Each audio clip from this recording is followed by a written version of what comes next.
আসসালামু আলাইকুম। সবাই ভিডিওটা শুনবেন। কি বলি, আমার প্রায় ২০-৫০ জন হইব আমার বন্ধু-বান্ধব।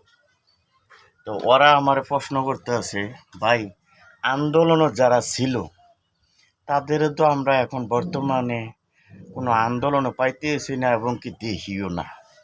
আসলে বাস্তবে কথাটা, এটা ফালান যাবে না। এটা আমাদের নেতাকর্মীরা জানে, ভালো জানে আমার থেকে। তো আমি সৌদি আরবে ১৫ বছর ছিলাম।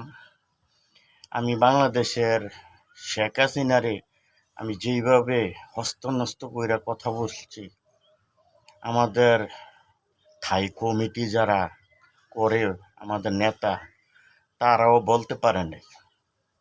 কিন্তু আমি অনলাইনে যে প্রতিবাদটা করছি, এরকম ১০টা নেতা যদি বাংলাদেশে আন্দোলন করার পরও যদি প্রতিবাদ করে, কিন্তু আমার মতন হবে না।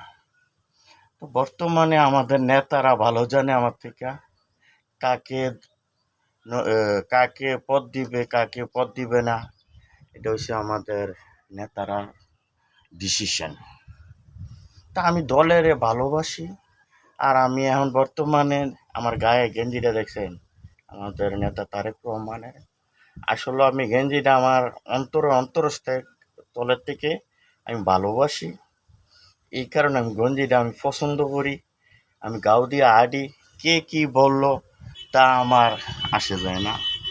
কারণ আমার ভাত আমি খাই, আমি কামাই করি, আমার সংসারের দায়িত্ব আমার। কে কি বলল ওইটা আমার দেখার কোনো প্রয়োজন নাই। তো আশা করি যারা বাংলাদেশ জাতীয়তাবাদী দলকে ভালোবাসেন, বিএনপিকে ভালোবাসেন, আসলে মনের ভিতরে আপনারা কেউ রাগ রাখেন না, রাগ নিবেন না। দলের জন্য কাজ করেন। দলের জন্য কাজ করলে দুইশের কয়েকজন নেতা যদি দেখে আপনি কাজ করতেছেন দলের জন্য, তো ইনশাআল্লাহ আপনাকে অবশ্যই ডাকাবে, আপনাকে ফোন দিবে, আপনাকে খোঁজ লাগাবে। তো ভাই, আসলে বলতে গেলে অনেক কিছু বলা যায়। তো একদিন আমি বলবো না।